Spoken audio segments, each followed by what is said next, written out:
Okay, there's a lot to do and I feel extremely behind. I went on a cottage trip with my friends over the weekend, and so that means I wasn't able to do any work. And so therefore I feel extremely behind. And so I've been trying to push through. I tried waking up at 6:30 this morning.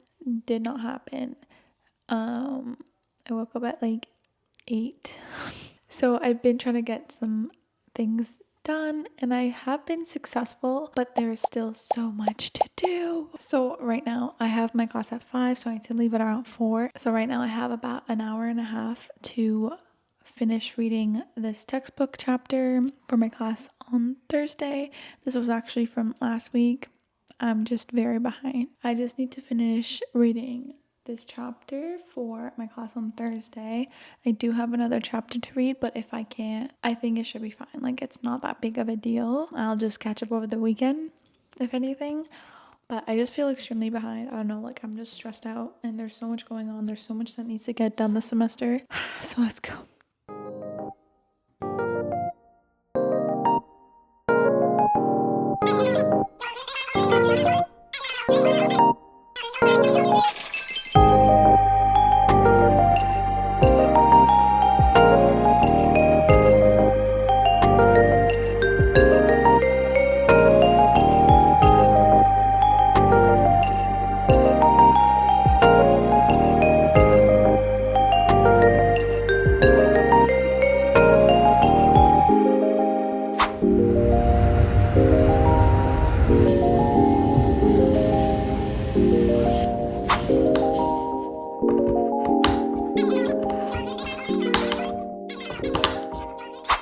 Hello, it is a brand new day. It's currently Wednesday, 4:12, and I came home from work about an hour ago. It was a long day for me. I actually have plans with my friend. She's coming over. I'm very excited, and we're just gonna bake, cook, and just have like a very cozy, chill day. I've been debating, like, we've been discussing whether we should rain check. Because of the cottage, I've been a little bit behind on everything. I felt very stressed, and this rest of the week I'm pretty much busy. So we were discussing that, but I ended up getting like a good chunk of stuff done, and I have about like 2 hours before she gets here. So I want to like continue working on some stuff so I don't feel super behind. I will get it done. It feels stressful in the moment, but I will get it done. Today at work, I was not too bad. I did really want to take a nap like 2 minutes ago, but I made myself get up because I have a lot of shit to get done. My plan is to tidy up my room a little bit because it's a little messy and I still haven't put away some of my stuff from the cottage, just some little bits and pieces. So I'm going to do that, clean up, vacuum. This will be the first time that my friend sees this room, and I want it to be decent looking at least. Let's talk books. You know that I've started going to the library and I put a couple books on hold. I returned the other two. One of them I finished reading. The last time we met, I finished reading that one. The Girl in the Library, genuinely, I didn't really like the format of the book. And so I decided to I had to pick up these books. If I didn't, I would have gotten fined like $1 for each book. So before the cottage on Friday, I picked these books up and I returned the other two. And I actually finished one of them and I'm in the process of finishing the second one. And I just want to talk about it. So, okay, I decided to get a little bit cozier with Mr. Banana over here. So my review of the last time that we met, I'll put the cover over here. I love mystery books so much. They truly, it doesn't matter if the writing's shit or if the plot's not great. The fact that it's like, there's like clues and you want to find out who the murderer is and like what's going on, all of that just really hooks you in anyways. But I really liked it. I know I read some of the reviews and it wasn't super great. Like I think it was like a 3.8, almost a 4, but I thought it was a really great one. It really got me guessing like, who is it? Who did it? Who killed the person? Was it just a suicide? And until the last moment, I did not know. And it was just so good. The next one that I finished is The Guest List by Lucy Foley. I took this to the cottage with me and it started off a little bit confusing and questionable because you basically have different POVs throughout, like each chapter is a different POV and it goes back and forth between the accident of like someone's dead, but we don't know who's dead until the very end of the book. And it's just going to go through all of the POVs and it kind of makes you suspicious of everyone. Like, oh, this person could have done it, but this person could have also done it. Like, and everyone just like had some sort of beef with each other. Like at first I'm like, what is going on? Like there's no introduction. You just went into it. Like, there's a wedding and then you're like, okay. The first chapter is the accident.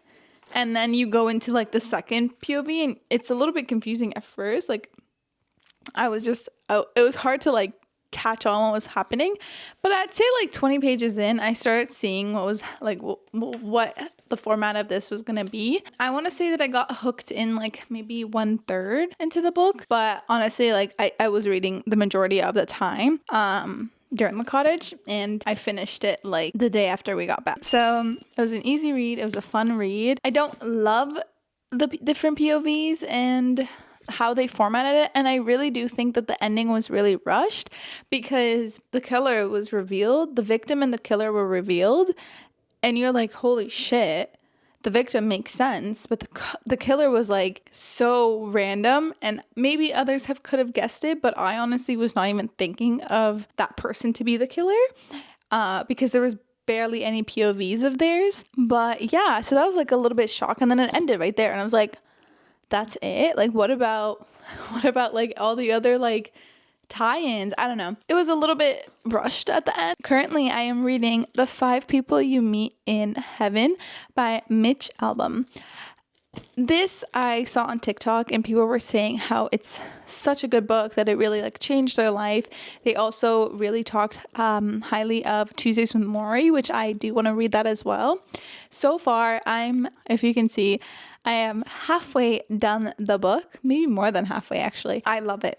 Listen, I am all about books that are kind of giving you advice, self-help book types that tell you a story. Listen, I've started so many self-help books that are like, this is what you need to do. This is the problem with you. Those are not helpful because I know that, right?